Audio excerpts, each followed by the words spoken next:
Olá a todos, bem-vindos a mais um podcast da Arbitrato.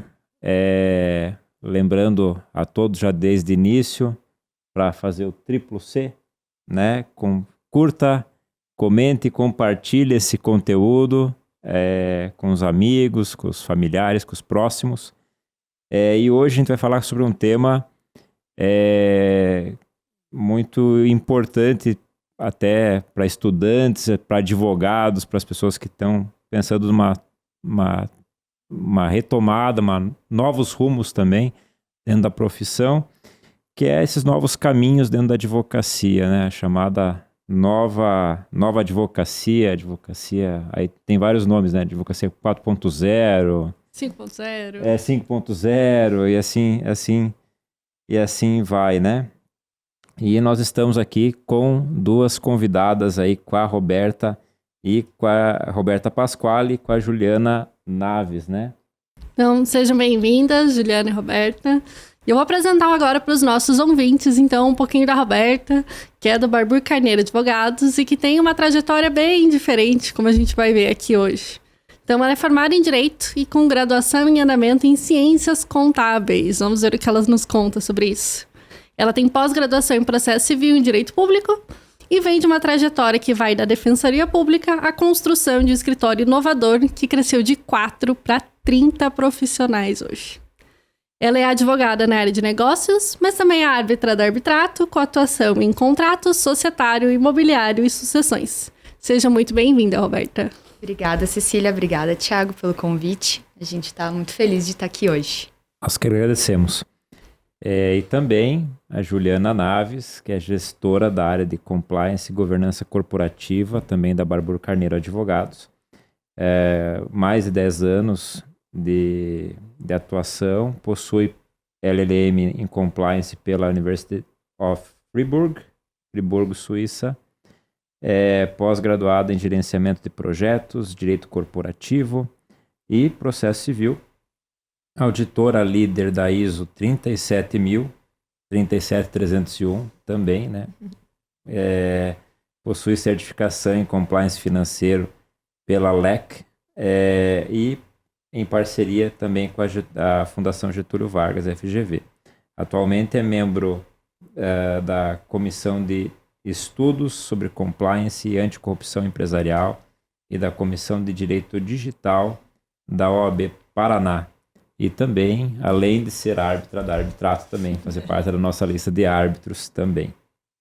Obrigada, é um prazer estar aqui com vocês hoje. Então vamos lá para a primeira pergunta de todas hoje para vocês. Queria que vocês comentassem um pouquinho, contassem pra gente como que foi a trajetória de vocês e como que vocês saíram da advocacia tradicional para essa atuação mais diversificada que a gente pôde ver aqui no currículo de vocês. Quer começar, Rob? Começo aqui. Bom, nós duas hoje somos sócias, né, no Barbour Carneiro Advogados, mas a gente vem de histórias diferentes até os nossos caminhos nos cruzarem. Eu, como você falou, eu venho de muitos anos na Defensoria Pública, então eu tinha essa paixão, assim, desde muito cedo pela defesa das pessoas, né? Inicialmente com aquela ideia de, logo que a gente entra na faculdade, de vou fazer concurso público e tudo mais, mas aí, em certo momento, eu resolvi dar tentar na advocacia mesmo, porque eu já via que eu gostava muito disso na defensoria, desde muito cedo eu percebi isso, e aí comecei a advogar, daí a gente acabou conhecendo o nosso sócio, Fernando. E no início o escritório era com poucas pessoas, então a gente pegou o escritório bem no início, ajudamos nessa construção, em toda a parte de gestão e tudo mais, até o momento que viramos sócias do escritório, né? Então a minha história se confunde um pouco, mas basicamente começou na defensoria e hoje veio para essa advocacia. Na defensoria era bastante de contencioso, né? Eu tinha uma paixão muito grande por processo civil, tanto que sou pós-graduada nisso e tudo mais. E aí, com os desafios que foram vindo do escritório, a minha atuação acabou vindo para essa área mais de negócios. Hoje, a minha atuação em processos mais voltada como árbitra do que como advogada em processos mesmo. E a minha atuação hoje é mais voltada aos negócios, à estruturação de negócios, contratos, então toda essa parte mais preventiva do direito. Bom, eu posso dizer que eu nunca gostei de contencioso, para ser sincera. Eu sempre tive muita preguiça e frustração do tempo que demorava para as coisas acontecerem. Então, eu sempre soube que eu não queria concurso e não gostava muito também de peticionar. Desde a faculdade, dos estágios, tudo que eu fiz, né? Contanto que quando eu comecei minha trajetória, sempre fiz estágio desde o começo, eu comecei a cuidar da parte da controladoria jurídica do escritório que eu trabalhava. E depois de uns anos eu achei que aquilo também já queria um desafio. Fui pesquisar algum curso internacional, porque eu queria agregar algo do direito na minha vida, né? Não só estudar, por exemplo, direito europeu, uma coisa que eu não fosse aplicar. Eu queria algo que eu fosse aplicar. E pesquisando muito, eu achei esse curso de compliance. E eu confesso que na época eu não sabia muito bem o que era compliance. Aí eu fui investigar o que era. Ainda estava começando, né? Ainda estava começando, já tinha legislação, mas aí o caso Lava Jato começou a, né, aparecer um pouquinho mais. E aí quando eu fui me inscrever, eu contando me inscrevi só lá. Eu falei, eu acho que combina com o meu perfil, eu sou assim mesmo, vou tentar. E aí deu certo, realmente me apaixonei. E quando voltei pro Brasil, eu falei, bom, quero trabalhar com isso. E aí veio pandemia, veio tudo, mudaram meus planos, eu queria trabalhar em multinacional, ser advogada corporativa. Mas aí com a pandemia voltei para Curitiba, conheci o Fernando também, através de pessoas em comum. E aí ele falou, poxa, a gente aqui no escritório tem tanto uma atuação de resolver as coisas no cliente quando o problema já aconteceu, né? E a gente sabia que poderia tanto ajudar e colaborar com eles antes disso. Será que a gente não consegue pensar em alguma coisa? E aí, aos pouquinhos, a gente foi tentando implementar um pouco isso, da controladoria interna, que não tinha, junto com o compliance, e tentar mudar um pouquinho, assim, fazer uns trabalhos nos clientes em que eles conseguissem não ter tantos prejuízos e que o caminho não fosse só depois o contencioso, né? Foi isso, estamos lá já há mais de 5 anos juntas. Eu tô há 5 anos no escritório já. Legal. E como foi essa virada de chave, assim? A gente sempre comenta aqui no podcast, assim, que uma coisa que tem em comum, na verdade, né, o ramo extrajudicial, é que em algum momento a pessoa tem uma virada de chave, esse momento assim, poxa, calma aí que talvez existam outros caminhos que você possa trilhar que não somente o judiciário. As faculdades ensinam, né? Não ensinam, os né? núcleos de prática jurídica. É sempre contencioso. É sempre contencioso. É o contencioso, uma advocacia contenciosa que é colocada, né, de maneira geral nas universidades. Então, eu queria saber de vocês, aonde que na vida profissional vocês encontraram essa virada de chave? Opa, acho que aqui é o lugar bacana para a gente atuar. Bom, no meu caso, eu comecei a ver isso quando eu fiz a pós-direito corporativo, em que a gente tinha módulos bem específicos de contrato e coisas assim. Então, eu comecei a pensar, tá, mas onde eu trabalhei até agora, eu nunca fiz os modelos de contrato. E aí, eu comecei a refletir um pouquinho disso. E depois, quando eu tive a oportunidade de trabalhar lá na Suíça também, nas empresas. Então, quando eu trabalhei em empresa, eu comecei a ver o outro lado. O que você fazia na empresa? Porque a empresa contratava o jurídico do contencioso. E aí, eu comecei a ver um pouquinho disso também, dessa parte interna de contratos, organização, enfim, fazer estratégia junto com os escritórios e não necessariamente ir para o contencioso, né? Então, eu comecei a ver isso antes e depois acabei aprendendo muito no escritório, porque começou a falar muito também dessa questão da mediação, da arbitragem. Quando a gente fez a faculdade já tinha um módulo, né, de arbitragem, mas não era algo tão comum assim, era uma coisa meio distante, mas São Paulo, casos, né, grandes. Então, a gente não teve esse contato na faculdade. Eu acabei tendo um pouquinho mais daí, depois, com essas experiências mais práticas e no escritório. E eu percebi que eu gostava muito mais disso. Achava que tinha muito mais valor para o cliente, era muito mais vantajoso do que acabar no contencioso. Como eu falei, eu era muito apaixonada por processo civil, né? Então, não me imaginava fazendo essa transição. Aí, acabei entrando no escritório. O escritório tinha 4 pessoas, tinha uma advogada de processo civil, então essa vaga já estava tomada, mas eles tinham uma demanda muito grande dessa parte de estruturação. E ela era bem focada na pessoa do nosso sócio, né? Só que a nossa demanda dessa parte extrajudicial sempre foi, ainda é, muito grande. Então, concentrada nele, não dava conta. Então, eu tive muita sorte também de passar ali, acho que 2 anos grudada, respirando o mesmo ar que ele. Tive a oportunidade de aprender muito, tanto que hoje a minha área é bem abrangente. Eu tenho uma equipe, cada pessoa é especializada, né, em cada uma dessas áreas.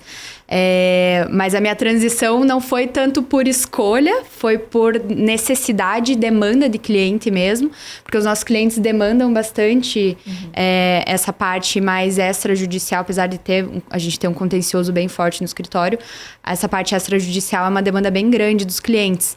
Então, foi por necessidade. E hoje a gente consegue atender muito bem tudo isso que a gente criou junto, assim. Então, E hoje eu vejo muito valor, assim, modéstia à parte, no que a gente faz, porque a gente realmente vê que a gente evita problemas, né? E mesmo depois que a Ju veio, a gente conseguiu ver isso muito mais claramente, porque mesmo no nosso ali, a gente tinha uma demanda muito reativa do que os clientes pediam mesmo no extrajudicial. Pedia um contrato, pedia uma resolução de conflitos, uma mediação, alguma coisa assim, uma negociação. Depois que a Juliana implementou o compliance, a gente sentiu aqui no lado de cá que a organização que ela fez e tudo mais melhorou o nosso dia a dia de jurídico externo. Então, é muito legal, assim, ver o quanto que a gente consegue contribuir sem o problema já estar instalado, antes do problema se instalar. E eu acho que uma coisa legal para complementar acho que foi muita característica dos clientes. Muitos clientes querendo começar negócios, ou amadurecer, ou crescer, e eles falavam, eu preciso crescer, o que eu faço aqui? E aí a gente teve que começar a assessorar, entender muito do negócio para ajudar eles na tomada de decisão. Então, a gente não estava mais atuando lá no final. A gente começou a ser... Eles ligavam, pediam nossa opinião antes. O que a gente pode fazer aqui para evitar lá? Então, a gente também começou a fazer linhas do tempo. Tá, se fizer assim, tem esse risco. Se fizer assado, outro risco. E aí, isso fez a gente começar a mudar a nossa própria atuação do escritório também. E pensar mais o que oferecer antes. E ver o que a gente sofreu no contencioso. Nossa, tivemos esse problema aqui. Pô, se a gente tivesse feito um termo, um documentinho aqui antes, seria melhor. Se tal pessoa tivesse feito antes... E aí a gente começou a se organizar, todas as áreas, numa forma geral, eu acho, né? Mudou a mentalidade para ter um pouco mais isso lá dentro, assim. Então foi bem legal. Acho que hoje a gente tem mais essa ajuda agora de organização também. E o que é legal que você falou é que, como a gente pegou muitos clientes nesse momento embrionário, a gente ajudou na estruturação deles e... no crescimento e tudo mais, até teve cliente que daí a gente participou da venda da empresa, então a gente começou do começo ao fim, assim, então é bem gratificante, né? Primeiro estruturação, organização e daí venda. Então é bem gratificante, assim, passar por toda essa linha do tempo. Isso sem precisar de contencioso, melhor parte.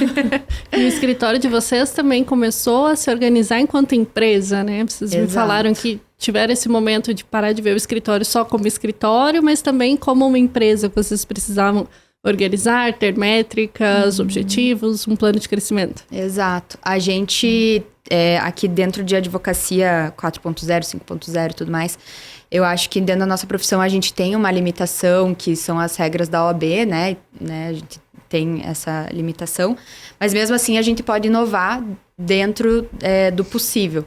E uma coisa que eu acho muito legal que a gente sempre fez foi olhar o escritório como uma empresa e olhar bem para essa parte de gestão. Então, até trazendo toda a experiência da Ju nos clientes, muitas coisas a gente aplicou internamente, né? Uhum. Eu acho que o fato do Fernando, né, o fundador, ter feito a administração e ciências contábeis também, trouxe essa visão da gente se preocupar e ver essa longevidade, né? Então, nos clientes a gente via alguns problemas, discussões sobre assuntos por falta de regra. A gente falou, poxa, qual que é a nossa regra? O escritório começou a crescer, começaram a vir pessoas diferentes, começaram a nos questionar, e o plano de carreira? E tal organização? E como é que funciona isso ou aquilo? A gente não tinha no começo também. Então a gente começou a estruturar. Aí começou as áreas a crescerem e também veio uma demanda. Tá, e quem que vai ser gestor da área? Aí vem aquela questão, é alguém que é muito bom tecnicamente. Aí você coloca aquela pessoa ali, mas ela não sabe gerir pessoas, ela não sabe cobrar, ela sabe fazer. Então nós percebemos que nós precisávamos disso e começamos a nos reunir semanalmente e estudar, fazer curso de gestão, ler livros, porque no final do dia o nosso ativo principal no escritório são o quê? São pessoas, a gente vende serviço, é conhecimento. Se aquelas pessoas ali dentro não estão bem, não estão entregando, produzindo, nossos clientes vão ficar insatisfeitos. Então a gente percebeu como isso era importante, não só nas empresas, mas no próprio escritório, né? E a gente viu, pô, a gente é um escritório que tem societário, empresarial, tudo. Vamos fazer esses documentos aqui para dentro também, né? Então a gente começou a estruturar comitês, aí fazia as regrinhas de comitês, começamos a, enfim, estruturar vários documentos e políticas, política de home office, política disso, política de relacionamento, código de ética. E assim a gente começou também a criar nossas próprias regras para evitar conflitos, ter uma comunicação mais transparente com todo mundo. Isso é muito legal, assim, escutando vocês, assim, eu compartilho de muitas coisas também, né? Eu também acabei indo para o MBA, fiz MBA também, que é de administração, de gestão empresarial. Então, já é uma coisa que você sai da caixinha do direito, daí tu começa a olhar esse ponto negocial. RH, finanças, controle financeiro, payback, poxa, que são conceitos que, logicamente, não sei se deveriam estar na faculdade de Direito, que aí, se a gente começar a colocar tudo em uma caixinha, vai fazer 25 anos de faculdade, né? Tudo que devia estar na faculdade de Direito, tudo que devia colocar, né? Daí é mais complicado de dizer. Mas, com certeza, é um conhecimento que agrega bastante. E eu acho que um outro ponto que eu acho que é super relevante é a consciência do cliente. Exatamente. Porque me parece que, escutando vocês falarem,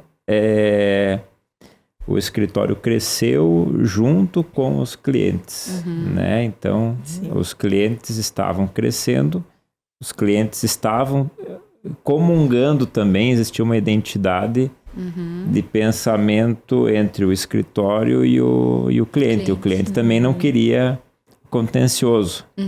Exatamente. Né? Então, acho que é um pouco dessa regra. Agora, uma pergunta que é complicada, eu sempre me faço essa pergunta assim, é o que vem antes, né? O cliente ou o escritório, né? Essa é uma pergunta assim... O ovo ou a galinha? O ovo ou a galinha, né? Porque né, não tem necessariamente uma resposta, né? Mas não sei qual é a percepção de vocês, assim, o que veio antes, mas me parece que é um pouco um movimento conjunto, né? Dos cliente e escritório, né? No nosso caso, eu acho que veio os clientes. Graças a Deus. Clientes primeiro. Veio no sentido de ordem lógica, né? Aí os clientes e depois o escritório. Hoje... E questão de necessidade, né? No início tem que pagar a conta. Então você precisa dos clientes. E a gente não dizia não para as oportunidades que apareciam de trabalho. Então era muito estudo, muita dedicação para fazer aquilo com responsabilidade. Então, acho que primeiro sim era cliente, a gente conseguia, realmente tinha que falar sim. Aí nisso, meu Deus, cresceu muito a demanda, a procura profissional, era mais esse fluxo. E hoje mudou um pouquinho mais. A gente consegue se estruturar, tá preparado para receber uma demanda, ou visualizar que pode ter alguma coisa, estrutura, escritório, equipe para receber aquilo. Mas no começo não era cliente primeiro, porque a gente precisa ter trabalho, né? Precisamos de fluxo. Eu acho que... Mas no começo, eu acho que, respondendo um pouco, a gente já começou com clientes, né? Então, a gente já tinha alguns clientes quando o escritório começou. Mas, de fato, teve muito aprendizado. No início, a gente realmente não falava não. Por isso, até que, acho que foi 2021, que a gente teve um crescimento bem grande de equipe, exatamente para poder atender, né, com especialidade, tudo que surgiu, assim. Então, também a gente sempre falou que tinha uma torneirinha, assim, né, dos clientes e tal. E daí a gente sempre tinha medo do momento que essa torneirinha fosse parar de pingar. E, graças a Deus, as coisas estão indo bem. Então, a gente sempre se estruturou para atender os clientes. Então, acho que... E acho que a gente foi sentindo essa necessidade da satisfação deles por conta a gente estruturou de uma área até de controladoria depois, né? Porque o mundo também vai ficando moderno, e o WhatsApp, a cobrança, tudo começa a mudar, ficar mais rápido. E aí, pra gente conseguir atender isso também, a gente precisou estruturar uma área que hoje, né, tem algumas pessoas lá, né, que fazem parte, que colaboram todos os dias, para fazer não só a controladoria de prazos judiciais, mas de atendimento ao cliente, controlar com que todas as demandas que entram sejam atendidas num prazo que a gente estipula, negocia com o cliente, enfim, para cumprir isso também. Porque a gente sabe que hoje em dia esse atendimento faz diferença, né? E também não aprendemos na faculdade. E mudou nossa vida, né, a controladoria. Eu acho que muito por a gente ter essa visão do cliente, assim... É clichê falar, né? O cliente em primeiro lugar, mas a gente, desde o início, assim, a questão do atendimento ao cliente é uma coisa que é nossa prioridade, tá nos nossos valores e tudo mais. Sim. Então, a gente tem um atendimento muito próximo ao cliente, mas a gente também daí chega num limite da gente conseguir atender, né? Porque ali o WhatsApp toda hora. Então, depois que a gente implementou a controladoria, pra mim, pessoalmente, mudou minha vida, assim. Eu digo que eu sou a maior defensora da controladoria, eu sou chata até de tanto que eu defendo, porque realmente faz a diferença. Não, e isso é muito legal, assim, porque olhando no olhar de fora aí, né? Existem no mercado, existe o match ao cliente com o profissional certo. Sim. Existe o cliente que quer esse serviço e procura um advogado contencioso, que aí né, também é uma situação complicada. Sim. Que, né, que ou o cliente vira contencioso ou o advogado vai perder aquele cliente, né? Sim. E o contrário também, né? O advogado consultivo e o cliente que é combativo. Que também existe esse cenário, né? Então é legal saber de uma evolução aí nesse sentido e de uma advocacia pautada extrajudicial, fora do contencioso, né? Mas a gente tenta, né, ao máximo resolver, mas também a gente tem um setor contencioso daí fortíssimo, que daí eles são bons de briga, né? Sim, daí tem que ter. Claro. Mas a gente tenta ao máximo, porque a gente sabe que é o melhor, né? Esses métodos alternativos, até trazendo arbitrato, né? A gente sabe que vai ser melhor para o cliente, mais rápido. O cliente, ele quer resolver a dor dele. Então, uma mediação, uma arbitragem é o que vai resolver o problema do cliente. A gente fala, a gente não quer ganhar a briga aqui. A gente quer resolver o problema.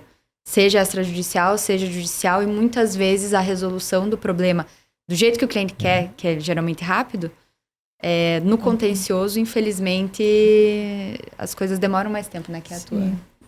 E eu acho isso mesmo. As habilidades são diferentes. Os perfis de advogado são diferentes mesmo. A gente vê isso lá dentro do escritório. Eu não sou combativa. Prefiro tentar negociar tudo, fazer coisas. Mas quando precisa, mesmo na negociação, levantar a voz, mudar um pouquinho a personalidade, você vai ter que fazer.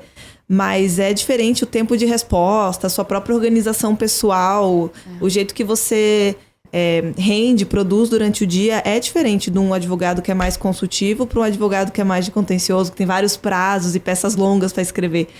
Então é diferente sim o perfil, não tem como negar. Eu acho que é cada um ir para um autoconhecimento mesmo, ver o que gosta, o que faz feliz e ver que tem vários caminhos, né? Hoje em dia tem como a gente tá falando aqui hoje, tem muitas possibilidades. Não tem mais ficar com aquela ideia do advogado que é só ir pro tribunal, carregando o processo, que nem processo físico tem mais.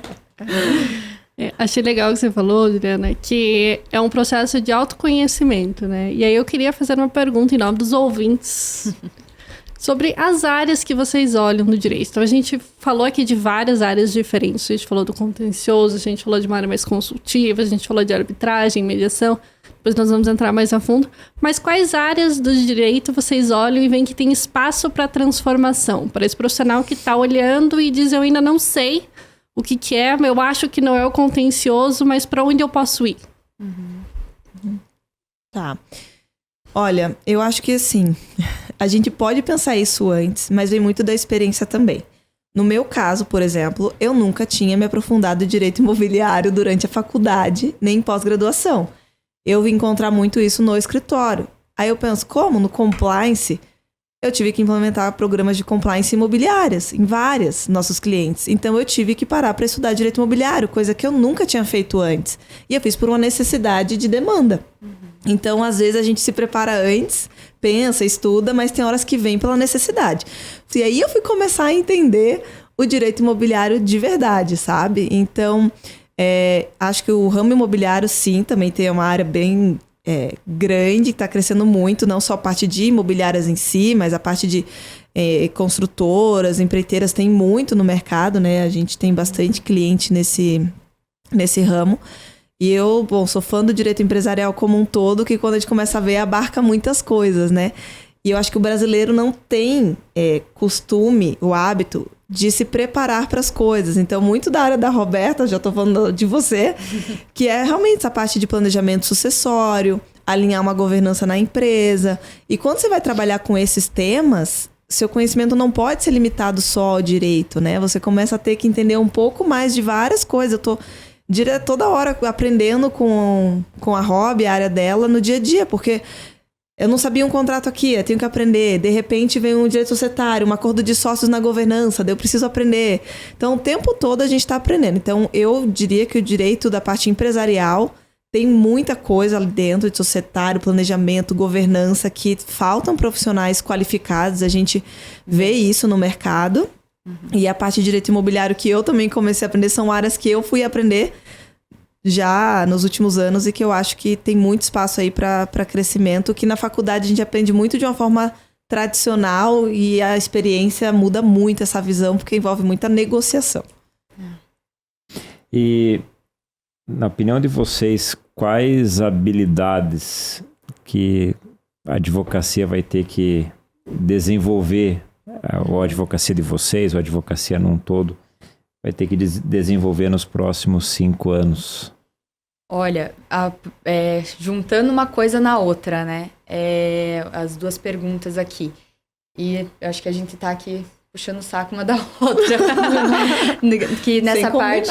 sem combinar. Nessa parte de inovação e de outras aberturas e tudo mais, eu gosto do exemplo da Ju, que o compliance, por exemplo, a gente vê em grandes empresas, essa parte anticorrupção. Você sempre olha compliance e imagina, né, grandes empresas, enfim. E a Juliana fez uma coisa muito legal, que eu admiro muito. Ela implementou nos nossos clientes, que são pequenas e médias empresas. Então, que as pessoas nem imaginam. Nossa, compliance para empresa média? Nossa, mas eu nem preciso. E programas extensos, assim, e melhorias que os clientes falam, meu Deus, eu não sei como que a gente era antes da Juliana chegar, né? Então, para você ver, na minha visão, isso já é uma inovação por si só, né? Você pegar, não que ela seja a única que tenha feito isso, mas pegar o compliance e adaptar para essas empresas que não são de tão grande porte, já é uma inovação por si só. Mas eu também concordo, essa área de negócios, negociação e tudo mais, é uma coisa que eu acho que também justifica o nosso crescimento rápido do escritório, que a gente nunca se contentou com soluções simples. A gente sempre está se desafiando e buscando a criatividade. Então, eu falo bastante para minha equipe, tipo, Ah, não dá pra fazer? Não, dá sim. Vamos sentar a bunda na cadeira e vamos pensar. Nem sei se pode falar. E vamos achar uma solução. E eu já vi, assim, e tenho orgulho de falar, assim, minha equipe fazendo coisas que você nem imagina, que qualquer pessoa teria dito e a gente conseguiu, assim. Então, respondendo a tua pergunta, eu acho que a parte da criatividade, sempre buscar soluções inovadoras, soft skills, a parte que foi o mais difícil, eu acho, na nossa trajetória. O técnico, você aprende, você lê, você faz um curso, você pergunta hoje em dia para inteligência artificial, você consegue o técnico. Agora, soft skills, gestão de pessoas, comunicação, você falar bem com a tua equipe, você saber gerir ela. Daí, negociação. Então, isso também a gente fala bastante. Um contrato, hoje em dia, você consegue colocar numa inteligência artificial e ele vai te gerar um contrato, muitas vezes, muito bons. Muito bons mesmo. Mas, e negociar esse contrato? A inteligência artificial não vai fazer isso para você. Então, essas... clichê também, né? Falar das soft skills. Mas isso a inteligência artificial não vai nos substituir, na minha opinião, eu acho. Não, concordo contigo. Eu acho que tem sido um fator aí que, dos comentários em geral, os analistas, né, o que eles falam, né, vai chegar um momento que a inteligência artificial vai ter consciência e etc e tal. Mas ela não é capaz de sentir como o ser humano. Aí ela, né, pensando na negociação, né, a gente, na aula de negociação, você fala lá vê lá que tem o iceberg, que é a tua posição ali no negócio, que é a ponta do iceberg ali, é a posição do cara dentro da negociação. E aquilo ali, eu vendo o carro por tanto. Tá, mas não é só isso, é você entender, essa sensibilidade de entender por que você está vendendo o carro. Estou vendendo o carro porque a minha família está aumentando, porque eu preciso de um carro maior, porque eu preciso de colocar mais bagagem, porque esse carro não nos atende mais. Eu preciso diminuir o carro também. Eu preciso diminuir o carro, preciso diminuir o custo do carro, né? O carro tá na manutenção, o carro tá caro. Você entender um pouco o que está por baixo, né?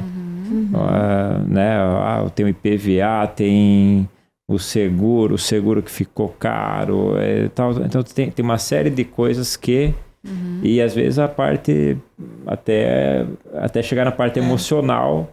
Com então certeza. São fatores que são do ser humano, só o ser humano consegue perceber isso, propor uma proposta criativa, que aí outro lado também, que é desenvolver a criatividade, né? Exato. Nessa parte, daí trazendo a minha experiência de contencioso, que lá no escritório a gente vê muito, assim, quando você tá no acordo, pegando aqui divórcio, por exemplo. Muitas vezes ali, as discussões de partilha de divórcio inventário é porque a pessoa tá tão apegada com aquela fase da vida que assim, vou partilhar, daí vai acabar aquela fase.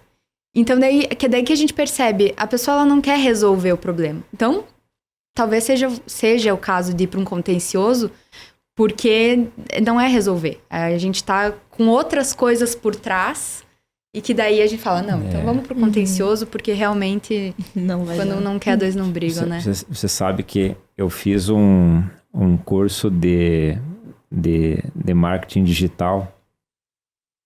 E daí no curso de marketing digital você tem que colocar lá, você faz o perfil no Instagram, tu tem que colocar lá numa frase. O que você faz? Isso me causou uma reflexão tão grande, porque você fica naquela, beleza, tá. Eu sou advogado. Sou advogado. Tá. Mas o que o marqueteiro falou? Não é o que você, a tua função. É o que você dá de valor, né? O que você dá de valor para a pessoa, o que você atribui de valor para ela. Qual que é o valor que você está vendendo? É isso que você tem que colocar ali no... Poxa, aí entra esse lado aí. Não, você é um burocrata que terceiriza a resolução pro judiciário, ou você resolve Exatamente. os problemas do cliente, né? Aí, Exato. poxa, são umas perguntas assim bem, né, reflexivas, né? Sim, sim. Não, e é bem... Isso é muito curioso. Eu acho que eu comentarei isso, eu tava falando das soft skills, eu concordo com todas. E é muito essa parte, inteligência emocional, que é isso, empatia, escutatória, enfim, várias habilidades, tudo relacionado à comunicação, tudo se entrelaça. E nesse mundo que a gente vê, né, das pessoas sendo tão extremistas em diversos temas e diversos tópicos, também vem para uma mesa de negociação. E você tem que justamente fazer isso, ouvir.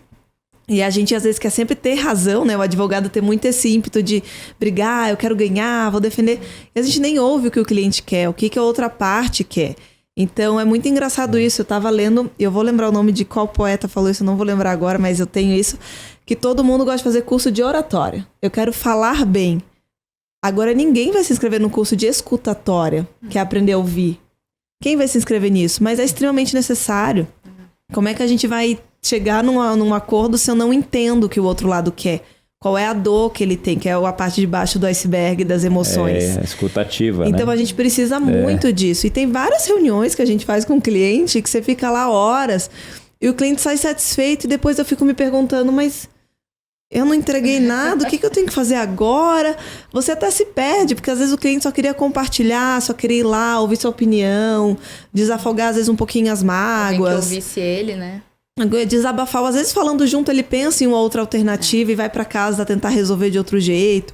Então isso é muito, eu aprendi muito isso também, que às vezes a reunião, o tempo que você faz ali não é só deixa eu fazer rápido o que ele quer, tchau, tchau, o tempo é dinheiro e sai correndo da mesa. Às vezes você tem que ter paciência, ouvir.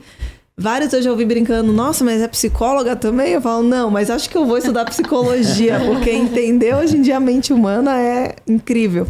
Mas eu acho que isso é muito, muito interessante, e eu tenho ido em vários congressos e cursos de governança, e as altas lideranças das empresas têm muito, muito agora, gestor e presidente, falando de neurociência, entender como funciona o cérebro, como funciona a tomada de decisões, que quando a gente consegue entender um pouquinho mais isso, a gente é muito mais assertivo, né, na nossa comunicação ali, para captar o interesse daquela pessoa, porque as pessoas são diferentes.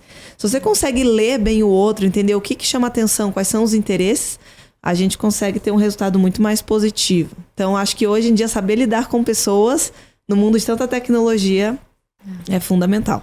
Acho que essa é a soft skill favorita dos temas dos nossos podcasts. Quase todo episódio a gente faz essa pergunta e a resposta é sempre nessa linha. Tem que ter paciência pro outro, né? Isso. A gente, nessa nossa formação de gestão e tudo mais, todos os estudos, a gente teve alguns mentores, assim, muito bons, pessoas de mercado e tudo mais que a gente admira profissionalmente. E a minha conclusão dessas pessoas, em todas as compartilhamentos, a gente fez mentorias individuais e tudo mais, é exatamente isso. O que a gente mais aprendeu não foi o técnico, o cara lá teve um cargo de gestão e tudo mais em grandes empresas, e o que ele ensinou pra gente? Essa parte de lidar com pessoas. Foi o principal. Daí também, recentemente, a gente também fez alguns workshops dessa parte de gestão e liderança também. Essa parte de você olhar para tua equipe, de você entender, de você ter o tempo e tudo mais. Então, a gente vê, assim, pessoas muito tops, que o que elas têm para nos ensinar é essa parte. Mas isso não quer dizer ser tolerante para tudo, né? Não. Porque aí, nova geração, tem que ter muita paciência. Às vezes não é só isso, as pessoas são diferentes até nas próprias gerações. Então a gente tem que realmente saber entender, tem pessoas que a gente tem que agir de formas um pouquinho diferentes para dar a motivação adequada, né? E eu queria resgatar agora, ficou um pouquinho para trás, mas a gente puxa de novo, uma fala sua e que acabou casando super bem com a sua fala de agora, Alberto. Que vocês comentaram que começaram a implementar o compliance, que antes era só para as grandes empresas, e não foi só você, mas começou como um movimento e trazer para as pequenas empresas. E é muito do que a gente quer fazer no arbitrato também. Então é tirar dos grandes e não deixar só lá e abrir as possibilidades também para as pequenas e para as médias empresas e para causas de todos os tamanhos. Então, queria que vocês comentassem um pouquinho desse movimento, dessas áreas e falar, de novo, para o profissional. Você olha e diz assim, aquilo lá é só para grande empresa, será? Ixi, tantas coisas que a gente faz, né? Mas eu acho que é difícil, né? Eu brinco que acho que o produto mais difícil de vender é esse no escritório, porque... e quando as pessoas compram, né, digamos assim, como se fosse um produto mesmo, ela tem um índice grande de satisfação, mas é porque às vezes elas não entendem, né? Não tem esse conhecimento que aplica. Parece que é algo muito distante. Então eu acho que é sim nosso papel, profissionais da área, tá o tempo todo trazendo isso para perto, a proximidade, explicar o que é essa conscientização. E claro, quando a gente traz com números, fatos, dados, mostra, eles veem que é algo viável para a realidade deles, aí gera essa curiosidade, eles querem tentar também. Mas é realmente um desafio, não vou dizer que não é, mas é super viável e eu acho que a gente tem visto até na Arbitrato como isso é bacana de ver para todos os tipos de contratos e negócios de locação, né? Mas que ganha muita agilidade e resolve a vida, quer dizer, muitas vezes de quem realmente está com a dor ali no dia a dia e precisa resolver rápido. Então, eu acho que a gente tem essa obrigação de tentar disseminar mesmo conhecimento para que as pessoas não vejam como algo distante, isso não é para mim, e trazer essa proximidade. As pessoas olham assim, nossa, arbitragem, né? O que é isso? Nossa, é só para multinacional e tal. E hoje, no próprio programa de compliance, na estruturação dos contratos dos nossos clientes de imobiliária, a gente indica a instituição da cláusula arbitral.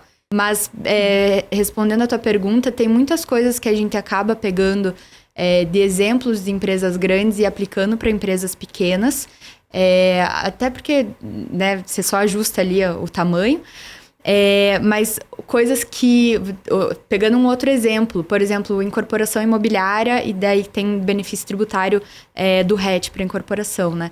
Muitos clientes acham que, nossa, só para aquele prédio gigante lá que está sendo construído que o cara tem uma incorporação. E aí, hoje em dia, a gente fala até para clientes com empreendimentos um pouco menores, não, você consegue aqui também.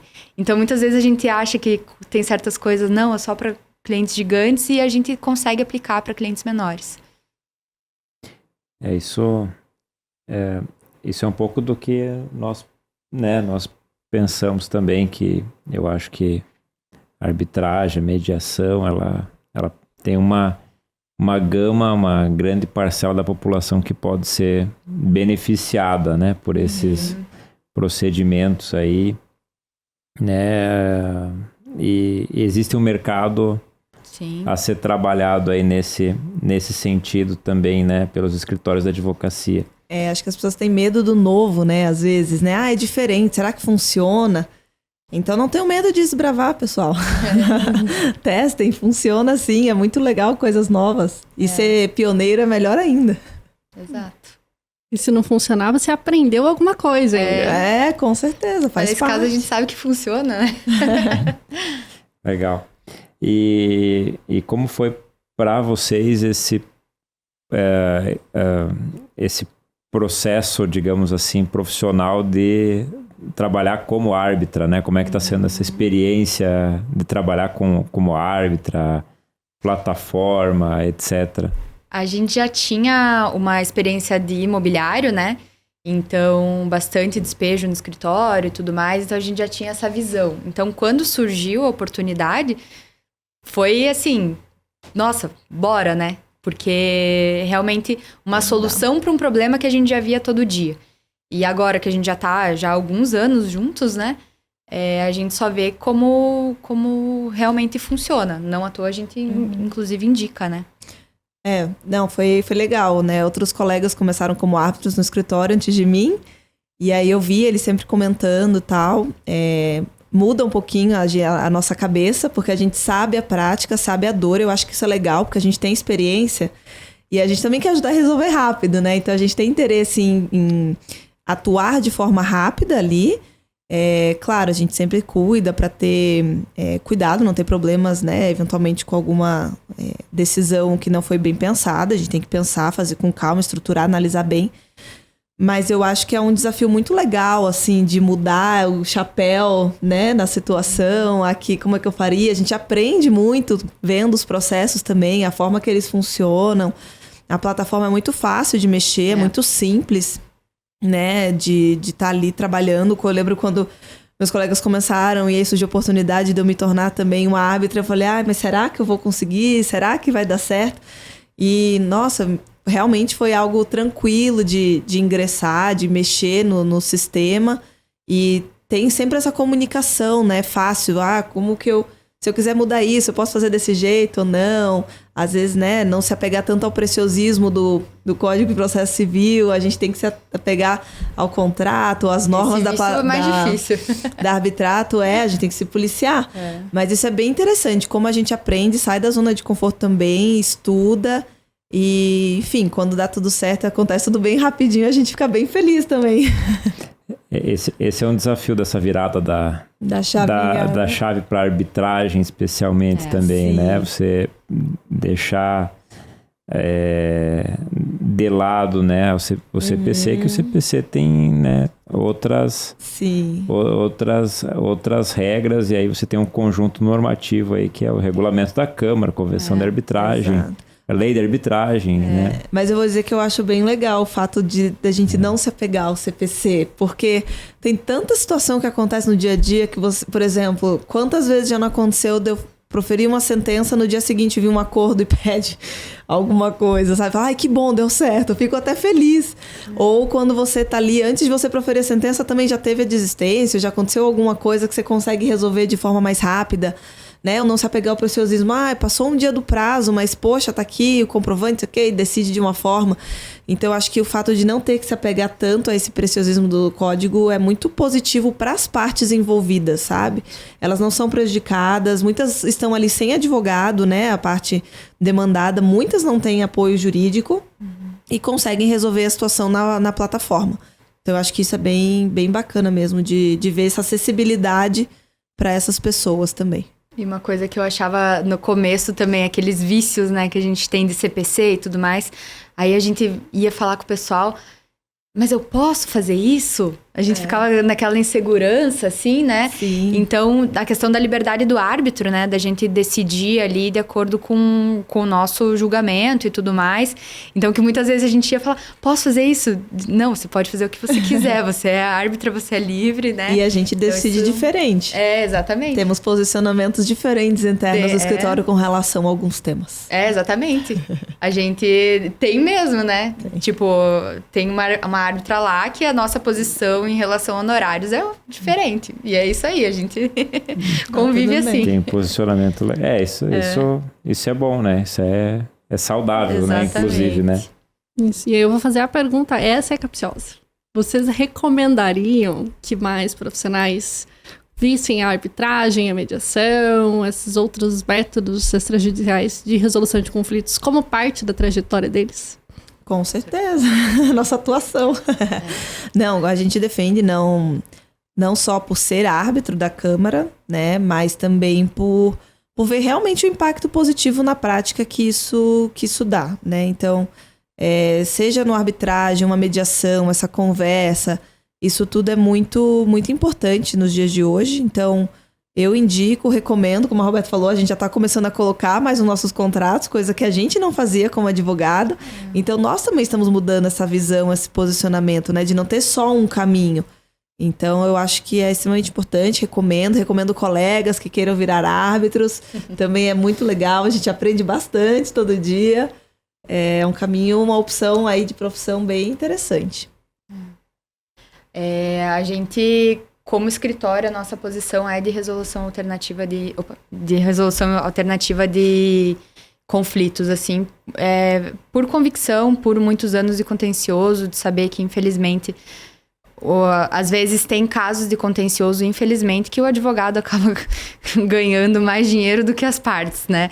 Então, a nossa posição como escritório já é de recomendar, e hoje com daí a parte de arbitragem, a gente geralmente usava bastante em contratos maiores, de fato, e realmente, conhecendo arbitrato e tudo mais, a gente foi quebrando um pouquinho, e hoje, né, sabendo que tem essas opções para contratos que daí você não vai despender, porque um dos problemas da arbitragem hoje em dia é que é cara, né, em algumas câmaras.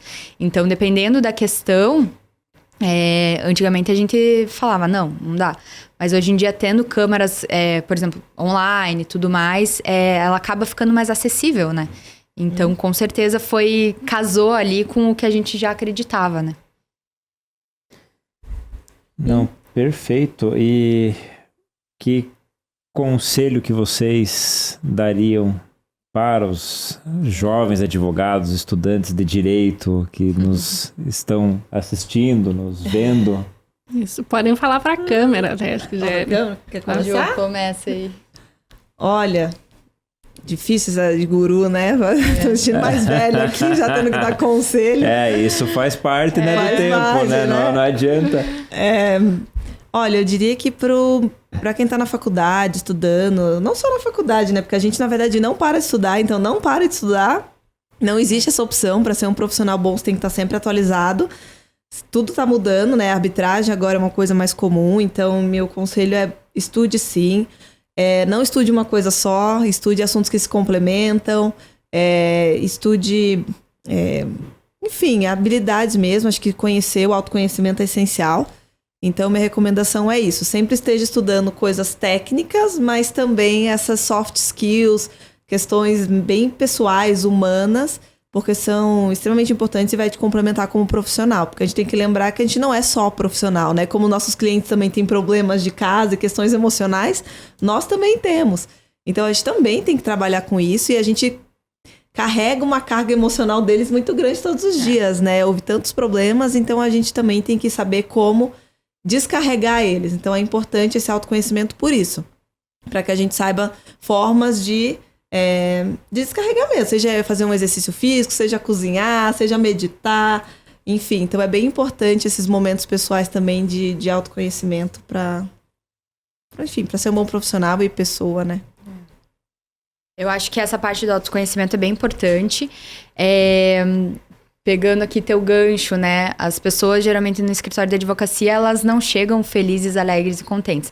Na minha área, até muitas vezes, porque ela tá começando um negócio, ela tá vendendo a empresa dela e tudo mais, tá comprando um imóvel, então elas, às vezes, chegam felizes. Mas, na maioria das vezes, as pessoas chegam num advogado já com uma carga X.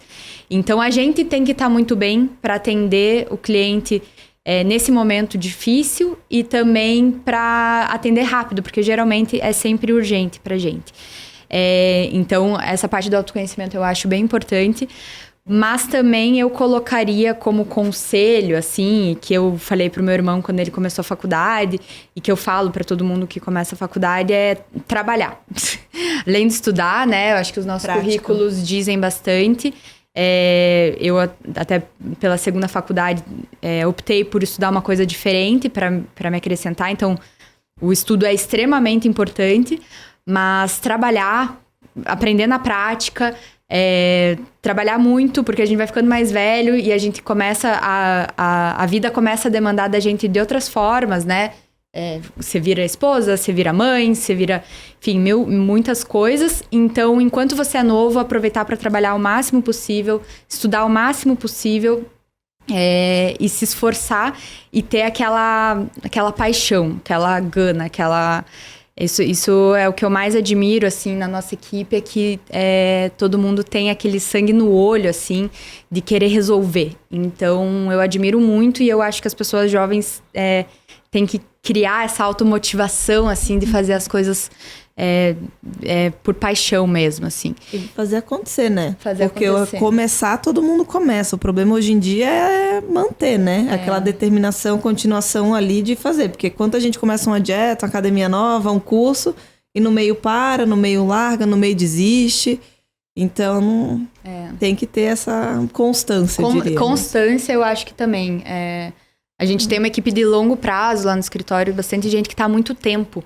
Então, é uma das coisas que eu mais admiro, assim, é a constância, que eu acho muito legal, que você saber que a pessoa tá ali, que você pode contar com ela, que vai estar lá nos momentos difíceis, nos bons, é igual um casamento, assim, né? Então, eu acho que na sociedade, no trabalho, é importante essa constância. Thiago, seu conselho? Meu conselho... não seja um velho num corpo de um jovem, né? Isso é um bom conselho. É melhor que você seja um velho com um espírito jovem, sempre disposto a aprender. Eu acho que, escutando vocês falarem, eu lembrei de algumas pessoas que nessa caminhada que eu tô, a gente acaba indo em eventos, em palestras, e você se depara com pessoas que já têm uma certa idade e estão muito mais atualizadas do que muita gente da geração chamada geração Z, aí, geração mais nova ainda que a Z, né? Então, então a gente consegue observar que a nossa mente nos liberta e nos aprisiona também, né? Exatamente. Então, eu acho que o meu conselho é esse, né? Se liberte e enxergue outros horizontes também. Gostei. Isso é boa. Profundo. Na próxima eu vou preparar melhor pra essa pergunta. Trazer uma poesia. Eu vou pensar antes aqui. Eu falei, não consigo. Não, é que vocês me inspiraram para falar. Foi isso que aconteceu. Bom, Roberta, Juliana, agradecer vocês pela presença. Lembrando a todos aí de fazer o triplo C, curtir, comentar, compartilhar esse conteúdo. Também se puder visitar o site da Arbitrato também, arbitrato.com.br. Quem quiser também testar a plataforma é só digitar app.arbitrato.com.br também, se cadastrar lá também, que tá disponível também. Agradeço a todos e até mais. Obrigada, gente. Obrigada.